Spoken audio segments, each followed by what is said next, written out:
If you're experiencing leaking issues with your Vaporesso Orca Solo Plus, in this video we'll show you a couple of quick and easy steps to resolve your problem. First of all, you're going to need a fresh coil.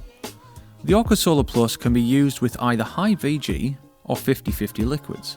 If you're using a 0.6 coil, we suggest using high VG liquid.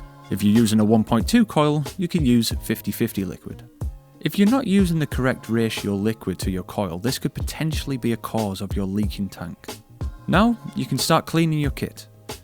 Empty the tank, remove the glass and coil, discard the coil, clean and wipe down the individual parts to ensure no juice residue remains. Once your kit has been properly cleaned, ensure the O-rings are aligned correctly with no signs of damage. Install your fresh coil, ensuring it's properly aligned. Ensure the coil is properly seated and not at an angle when screwing in. Tighten the coil and ensure it is properly tightened, but be careful however not to over-tighten. After this, you can fit your glass back on the kit. Once again, ensuring the O-rings are in place.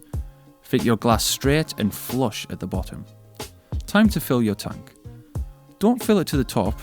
Allow about 2 to 3 millimeters of space at the top, ensuring that the e-liquid you're using is the correct ratio.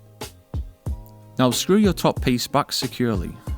Allow approximately 10 minutes for the e-liquid to properly saturate the cotton, and a few dry puffs will help this process. Once you're happy that everything is properly connected and your coil is fully primed, you can now fire up your vape. Let us know in the comments if this video was helpful to you. Thanks for watching.